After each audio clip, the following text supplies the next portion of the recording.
Elliot's voice carried down the corridor before I even reached the boardroom. Confident, loud. The kind of confidence that didn't come from competence, but from never being questioned. Fresh ideas come from fresh minds, he said, like he was on stage somewhere instead of standing in front of a group of people who nodded on cue. I didn't slow down. I never did anymore. 3 years in that company had taught me one thing. When someone talks about fresh minds, they're usually about to ignore the people actually doing the work. Funny thing is, I'd heard that same speech before. At my wedding, Elliot had stood there with a glass of champagne praising his son, my husband, for making a smart choice. Then he turned to me and joked about how impressed he was that I'd kept the event cost-efficient. That pretty much summed up my role in his world. Efficient, invisible, replaceable. 3 years of being necessary but never seen. I worked 12 to 14 hours most days. Weekends weren't optional. I kept the operations side of the business from collapsing under its own chaos. And it wasn't even my family business. Not really. To Elliot, I wasn't leadership. I wasn't strategy. I wasn't even management. I was the daughter-in-law, which translated roughly to useful but never important. I rebuilt their logistics system from scratch, negotiated contracts with vendors who had ignored Elliot for years, turned a messy, outdated process into something that actually made money. Revenue went up, efficiency improved, deadlines stopped slipping. Nobody celebrated. Half the company still didn't know my name. One executive once asked me if I worked with admin support. I ran 5 departments. But sure, let's pretend I schedule meetings and refill coffee. The quiet preparation. You don't stay in a place like that without learning something. I learned to document everything. Every agreement, every clause, every system access, every decision. Not because I was paranoid, because I was paying attention. And when you pay attention long enough, you start to notice patterns, especially the kind where credit quietly moves away from the person who earned it. So I kept records. Clean, organized, precise. Insurance. The arrival of the future. It started with a lunch. My husband mentioned casually that his dad had met an old friend, and that friend had a son. Just graduated, he said, might intern with us. Intern. That word sat wrong in my stomach. A week later, Daniel showed up. Perfect smile, overconfident handshake, shoes too polished for someone who hadn't done a day of real work yet. Elliot personally gave him a tour. I'd been there 3 years and still didn't have a proper desk. Daniel had a window seat by day 2. The big opportunity. Then came the rumors. A major expansion project. Something big, something that could define careers. I knew exactly what it was, because I had already built the foundation. Months of planning, systems drafted, vendors lined up. I didn't wait to be told. I moved forward like it was already mine, because logically it should have been. Hope, the most expensive mistake. One night, my husband said, "Dad's really impressed with you. He said you'll probably lead it." I smiled. Not because I believed him, because I'd heard that story before. Still, a small part of me hoped maybe this time would be different. The announcement. They brought in catering. That's how I knew something was wrong. Food in that office meant bad news wrapped in sugar. We all sat down. Elliot walked in. With Daniel. The presentation started. Buzzwords, slides, empty enthusiasm. Then he said it. Daniel will be leading this initiative. Silence. Not normal silence. The kind that feels like reality just broke. The moment everything shifted. I didn't react, didn't argue, didn't defend myself. I just understood. That was the moment the decision was made. Not his, mine. The exit. I walked into his office the same day, placed a single envelope on his desk. He looked confused. I kept it simple.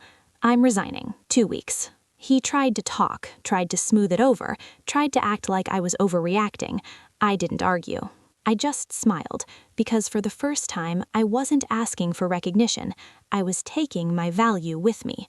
The part they didn't expect. What Elliot didn't understand was this. I hadn't just done the work. I had structured the work. Contracts had clauses. Access had conditions. Vendors had relationships with me, not the company. Me. When I left, nothing broke immediately. It never does. But slowly, things stopped working. The collapse. Emails started bouncing, orders delayed, costs increased, confusion spread. Daniel didn't know where anything connected because he hadn't built it. He was just sitting in the chair. The call. Eventually, Elliot called. Of course he did. Not to apologize, to ask for help. Just temporarily, he said. I let him talk. Then I gave him my terms. Triple my old pay, full control over my work, clear boundaries, no exceptions. The shift. This time he didn't hesitate, because this time he didn't have leverage. I did. The real ending. Clients followed me, not the company, because loyalty doesn't belong to logos. It belongs to people. I built relationships. He built a brand. And when pressure hit, only one of those things held. Final thought. I didn't destroy the company. I didn't need to. I just stopped holding it together. And sometimes, that's enough. The first week after I signed the contract with Elliot's company as a consultant, I didn't rush anything. That was intentional. When you've spent years being the one who fixes everything instantly, the most powerful thing you can do is wait. Not out of spite, out of clarity. Day one back, but not really back. I didn't walk into the office. I didn't sit at my old desk. I didn't even log into their system. Instead, I sent one email, short, clean, professional. Subject, engagement protocol. Inside, just a few bullet points. All communication goes through me, no direct vendor contact without approval, weekly review required before execution, emergency requests billed separately. No greetings, no extra words. This wasn't employment anymore. This was business. The reaction. Within an hour, my phone buzzed. Unknown number. I let it ring. Then again. And again. Finally, a message came through. Hey, it's Daniel. Just wanted to sync quickly. Sync. I smiled. 3 weeks ago, he couldn't tell the difference between procurement and operations. Now he wanted to sync. I didn't reply. Not immediately. The first crack. Instead, I opened the vendor dashboard, read-only access, just to observe. Northridge Supplies, pending approval. Fulcrum Logistics, delivery flagged. 2 missed confirmations, 1 rejected order, 3 warning notices. I leaned back. This wasn't sabotage. This was what happens when structure disappears. The meeting they didn't expect. I scheduled a call 2 days later. Not with Elliot, not with Daniel, with the vendors. All of them. When the meeting started, there were more faces than usual. That's how you know things are bad. People bring backups when they don't feel confident. I didn't waste time. Let's reset expectations, I said calmly. No emotion, no blame. Just facts. Within 20 minutes, everything was clear again. Timelines fixed, responsibilities reassigned, communication streamlined. One vendor even laughed lightly and said, "It feels like things make sense again." That stayed with me. Again. Inside the office, meanwhile, inside the company, things were shifting. Daniel had stopped speaking as much. His emails got shorter. More "please advise," more "just checking," less confidence. Elliot, on the other hand, was changing too. Not publicly, but in small ways. He started listening more in meetings, interrupting less, watching closely, especially when my name came up. The uncomfortable truth. One afternoon, I got forwarded an internal message. It was from the finance team. A simple line. Since consultant onboarding, losses have stabilized. Not increased, not eliminated, stabilized. That's when it hit them. They didn't lose control overnight. They had been losing it slowly, and I had been holding it together. The confrontation. It finally happened during a review call. Elliot joined. Camera on, serious. No performance this time. "Let's be direct," he said. "We relied on you more than we realized." I didn't respond immediately. Not to be dramatic, just to let the weight of that sentence exist. Then I said, "You didn't rely on me. You overlooked me." Silence. No one jumped in. No one changed the topic, because everyone knew it was true. Daniel's moment. Then something unexpected happened. Daniel spoke. Quietly. I think I wasn't ready for this role. No excuses, no blaming, just honesty. I looked at him differently after that. Not as the problem, just part of it. The real power shift. By the second month, things were different. Not perfect, but controlled. And more importantly, respected. My time had structure, my input had weight, my absence had consequences. That's the difference between being present and being valued. The offer. One evening, Elliot called again, but this time his tone was different, measured, careful. "We'd like to make this permanent," he said. "A senior position, full authority." There it was, the thing I had once worked for, the recognition, the title, the control, everything. I didn't answer right away, because this time I didn't need it. The decision. "I appreciate it," I said, "but I'm building something of my own now." A pause, not surprised, just accepting. "I understand," he replied, and for the first time ever, he meant it. Closing thought.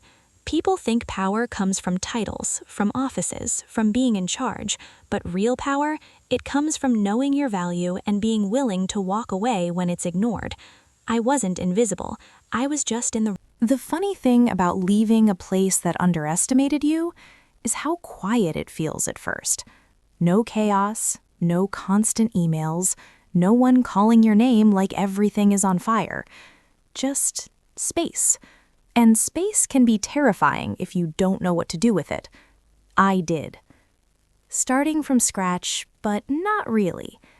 My company didn't start with a big launch. No announcement, no press release, no dramatic new beginnings post. Just work. Real work. I took on 3 clients in the first month. One logistics startup trying to scale too fast, one mid-sized firm drowning in inefficiency, and one very familiar name, a former client from Elliot's company. They didn't come because of branding. They came because of results. Reputation travels faster than titles. Word spread quietly. Not viral, not loud, just consistent. She fixes things. She actually knows what she's doing. She doesn't waste time. That kind of reputation doesn't trend. It compounds. The first big win. 3 months in, I closed a deal that changed everything. A regional distribution company, massive operation, broken system. They had been in talks with Elliot's company for over a year. Nothing finalized. Too many delays, too much confusion. We had one meeting. One. I listened, asked the right questions, mapped the solution. 2 weeks later, they signed. 6-figure contract. Clean, efficient, done. Meanwhile, back there, I didn't check on Elliot's company often. I didn't need to. Updates found me. A message here, a screenshot there, a casual, "you won't believe this," from an old coworker. Daniel had been moved out of the leadership role. Not fired, just repositioned. A softer way of saying, that didn't work. Elliot was more involved again, but something had changed. He wasn't leading with confidence anymore. He was reacting. The industry event. 6 months later, I walked into a networking event, not as someone attending, as someone expected. That was new. People greeted me by name, introduced me with phrases like, "She's the one I told you about. You need to talk to her." No titles, no explanations, just recognition. The moment. I saw Elliot across the room. He saw me too. This time, I didn't feel anything heavy. No anger, no resentment, just distance. He walked over, slower than I remembered, more careful. "You've done well," he said. Simple. No ego in it, just truth. "Thank you," I replied, and I meant it.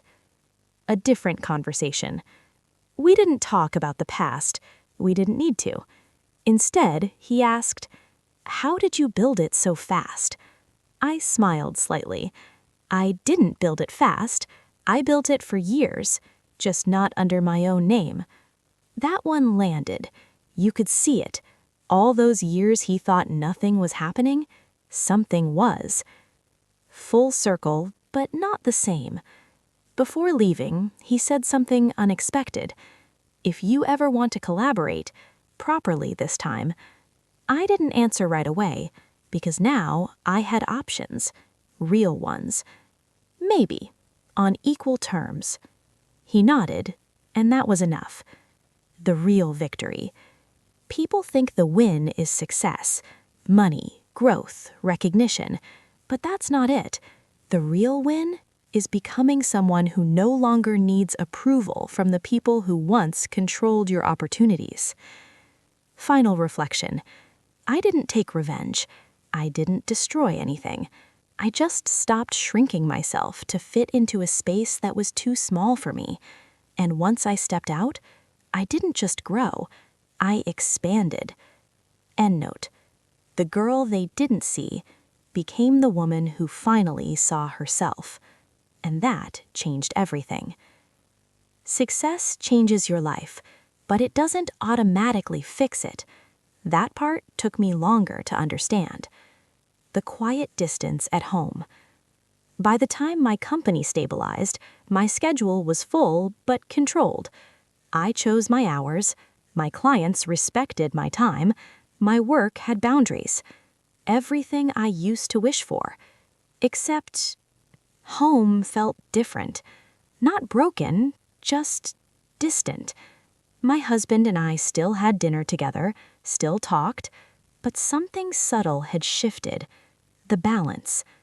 The unspoken gap. For years, I had been the one trying to prove something. Now I wasn't. And strangely, that made things harder. One night he said it. You've changed. Not accusing, not angry, just confused. I looked at him for a moment. I stopped waiting, I said. For what? For someone else to decide my worth. Two different realities. He grew up in that company. That world made sense to him. Hierarchy, loyalty, family first. I built my way out of it.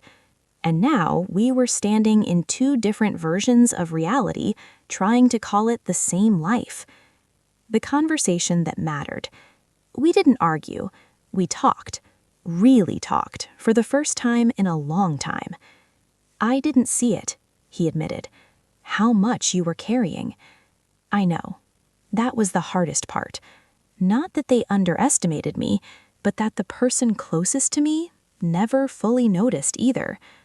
No villains, just blind spots. He wasn't a bad person, just comfortable. Comfort makes you overlook things, especially when someone else is quietly holding everything together. A choice, not a reaction. I need to ask you something, he said. Are we still building the same future? That question stayed in the air, heavy, honest, no easy answer. Taking time instead of rushing answers. We didn't decide anything that night, and that was okay. Not everything needs an immediate solution. Some things need space. The same space I had learned to give myself. Meanwhile, business keeps moving. While my personal life slowed down, my business didn't. New contracts, bigger clients, stronger partnerships. I hired a small team, people I chose carefully, not just for skill, but for awareness. No one invisible, no one overlooked. That was my rule. The leadership I never had. In my company, meetings were different. If someone contributed, they were credited. If someone built something, they owned it. Simple, but powerful, because I knew exactly what it felt like when that didn't happen. An unexpected message. One afternoon, I received an email from Daniel. Short, direct. I started over somewhere else. Smaller company, learning properly this time. Just wanted to say, I understand now. I read it twice, then smiled. Growth looks different for everyone. Back to the question. Weeks later, my husband and I sat down again. No pressure, no expectations, just honesty. I don't want to lose this, he said.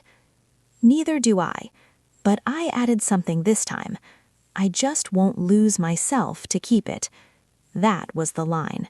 Clear, calm, non-negotiable. A different kind of strength. Love doesn't mean shrinking, it doesn't mean staying quiet, and it definitely doesn't mean accepting less than you deserve. Real strength is being able to stand fully as yourself and still choose connection. Where things landed. We didn't end. We didn't magically fix everything either. We adjusted, rebuilt, more aware this time. Because now, I wasn't invisible. Not at work, not in life. Final reflection. Success gave me freedom, but clarity gave me peace. And peace, that's the part no one talks about. Closing line. The girl they didn't see became the woman who finally saw herself. And that changed everything. There's a moment, quiet, almost invisible, when you realize your life is no longer controlled by what you escaped, not defined by it, not reacting to it, just separate. That moment came on a Tuesday morning. No drama, no announcement, just clarity. A different kind of busy. My office was calm, not silent, but focused. My team moved with purpose. Conversations were sharp, respectful, efficient. No chaos, no unnecessary urgency, just work that made sense. I used to think success looked loud. Now I knew better. It looked like this. The final offer. The email came in just before noon from Elliot. Subject: Final proposal. I opened it without emotion. Inside, numbers, structure, ownership options. He wasn't asking for help anymore. He was offering partnership, a real one this time. Equal share, strategic control, long-term alignment. Everything I had once worked years to earn. The old me versus the new me. There was a time I would have said yes immediately, not because it was right, because it felt like validation, proof that I was finally seen. But that version of me didn't exist anymore. Reading between the lines. This wasn't just business. It was recognition. It was regret. It was an attempt to rebuild something that had already changed too much. And the truth, not everything broken needs to be rebuilt. Some things are meant to stay in the past. The walk. That evening, I took a walk alone. No phone, no distractions, just thinking about everything. The long nights, the overlooked work, the quiet frustration. The moment I chose to leave, and everything that came after. The real question wasn't, is this a good opportunity? It was, does this still belong to me? The answer? No, not anymore. The reply. The next morning I responded. Simple, respectful, clear. I thanked him for the offer, acknowledged the growth, recognized the change, and declined. Not emotionally, not dramatically, just finally. No regret, only direction. When I hit send, I didn't feel powerful. I felt settled, and that's better, because power can fade, but peace, that stays. What happened after? The company didn't collapse. It adapted, slowly, imperfectly, like all things do. Elliot learned, not all at once, but enough. And that was his journey, not mine anymore. And me? I kept building, expanded my company, took on bigger projects, mentored people who reminded me of who I used to be, people who just needed someone to see them, really see them. Full circle, but different. Months later, I spoke at a small industry event, nothing huge, but meaningful. After the talk, a young woman came up to me, nervous, hopeful. I feel like I'm doing everything and no one notices, she said. I smiled, not because it was simple, but because I understood. "I see you," I told her, and I meant it. The real ending. Life didn't turn into a perfect story. It turned into a real one, with choices, with growth, with boundaries, and most importantly, with self-respect. Final words. They didn't see her. They underestimated her. They overlooked her. But she didn't stay where she wasn't valued. She didn't wait forever. She didn't beg to be recognized. She walked away, built something stronger, and chose a life that finally chose her back. Last line. The girl they didn't see became the woman who didn't need to be seen to know exactly who she was.